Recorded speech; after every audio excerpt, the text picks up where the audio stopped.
संघर्ष हा आता आमच्या पाचवीलाच पुजलेला आहे. संघर्ष काय आम्ही नव्याने करतो असं नाही. एक दिवस असा होता की या तालुक्यामध्ये आम्ही एकदा भाजपचं पॅनल उभा केला. त्या पॅनलमध्ये त्यावेळच्या परिस्थितीमध्ये 22-21 उमेदवार होते आणि आमचे 21चे 21 उमेदवार 50-100 मताच्या फरकाने पडले होते. ही निवडणूक केवळ विरोधासाठी विरोध करण्यासाठी नाही, तर ही निवडणूक बारामतीच्या जनतेमध्ये असणारा असंतोष, त्यांच्या मनामध्ये असणारी खदखद, ह्या विकासाच्या नावाने चाललेला अंदाधुंदी कारभार. पण गेल्या 2 निवडणुकीत आम्ही त्यांचं काम केल्यामुळे त्यांनी आम्हाला गृहीत धरलं.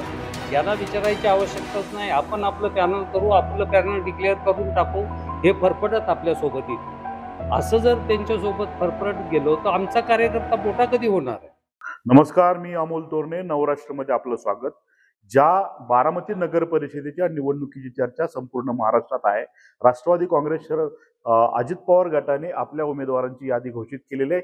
यामध्ये नगराध्यक्ष पदासाठी बारामती सहकारी बँकेचे जे अध्यक्ष आहेत सचिन सातव यांना उमेदवारी घोषित केलेली आहे आणि इतर जी उमेदवारांची यादी आहे त्यांनी अधिकृतरित्या घोषित केलेली आहे. दुसऱ्या बाजूला शरदचंद्र पवार पक्षाचे युवा नेते युगेंद्र पवार यांनी देखील आपण जी ही निवडणूक आहे, राष्ट्रवादी काँग्रेस शरदचंद्र पवार पक्ष जो आहे तो महाविकास आघाडीतील घटक पक्षाला बरोबर घेऊन पूर्ण ताकदीने लढवणार असल्याची घोषणा केली.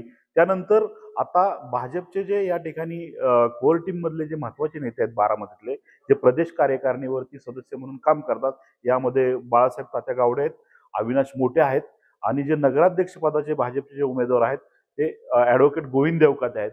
खरं तर वास्तविक पाहता भाजपनी एवढ्या जोरदारपणे तयारी करून आपले उमेदवार गुलदस्त्यात ठेवले होते आणि पूर्ण ताकदीने ही निवडणूक लढवणार असल्याचं आत्ताच त्यांनी घोषित केलेले उमेदवारांची यादी सुद्धा त्यांची तयार आहे. तर आपण अविनाश मोठे यांच्याशी संवाद साधूया.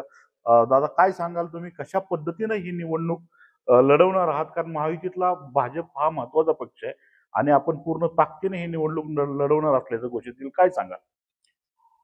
बारामती नगर परिषदेची निवडणूक ही भारतीय जनता पक्ष अतिशय ताकदीने निवडणूक लढणार आहे.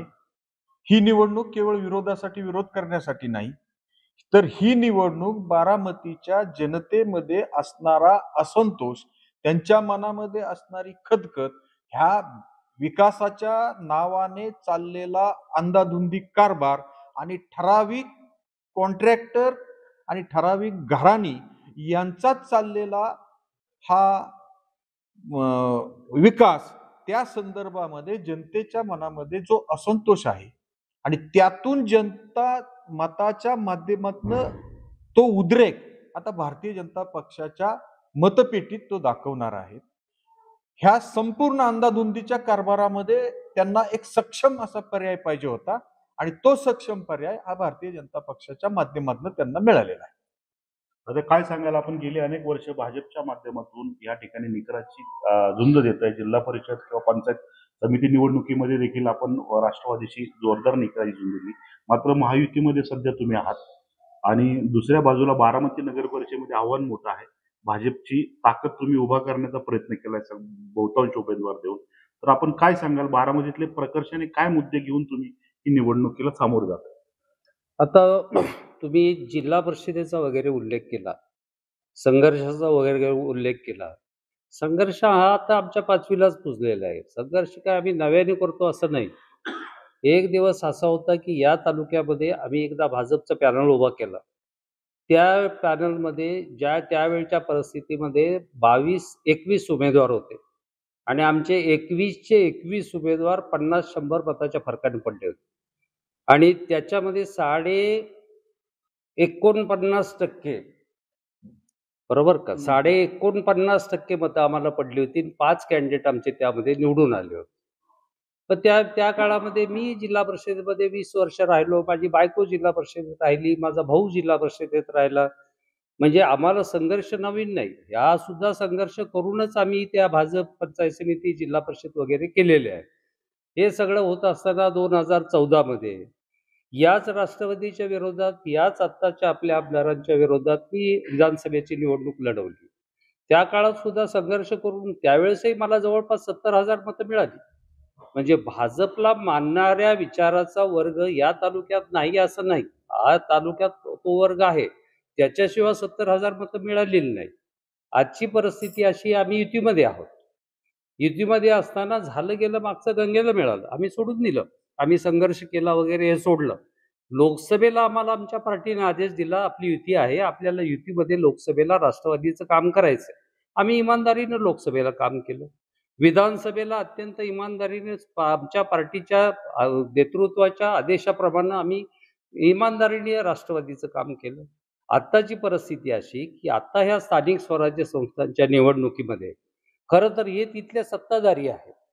त्यांनी ह्या युतीमध्ये काम करणाऱ्या घटक पक्षांना एकत्र बोलवून त्यांच्याशी विचारविनिमय करून त्यांनी हे करायला पाहिजे होतं. पण गेल्या 2 निवडणुकीत आम्ही त्यांचं काम केल्यामुळे त्यांनी आम्हाला गृहीत धरलं. यांना विचारायची आवश्यकताच नाही. आपण आपलं पॅनल करू, आपलं पॅनल डिक्लेअर करून टाकू. हे फरफटत आपल्यासोबत येतील. असं जर त्यांच्यासोबत फरफटत गेलो तर आमचा कार्यकर्ता मोठा कधी होणार आहे? आमची पार्टी मोठी कधी होणार आहे? आमचा कार्यकर्ता मोठा होणं, आमची पार्टी मोठी होणं हे आमचं करणं हे आमचं कर्तव्य आहे. अशा अर्थानं त्या कार्यकर्त्यांना त्या पार्टीला ताकद देण्याच्या दृष्टीनं लोकांच्या मधनं एवढा प्रचंड कार्यकर्त्यांच्या मधनं एवढा प्रचंड रेटा एका जागेसाठी 10 लोकांच्या मुलाखती घ्याव्या लागल्या आणि 10 लोकांमधनं आम्ही एका प्रभागामध्ये 2 लोकांना उमेदवारी देऊ शकलो. 8 लोकांना समजून सांगावं लागलं, बाबा नको, आता तुम्ही थांबा, पुढच्या वेळेस तुमचा विचार करू. आज आमची सिच्युएशन एवढी चांगली की हे सगळे आमचे उमेदवार आहेत. हे आमच्या नगराध्यक्षाचे उमेदवार आहेत. हे आमच्या भगिनी उमेदवार आहेत. खूप चांगले उमेदवार आहेत. खूप ताकदीने हे इलेक्शन लढू.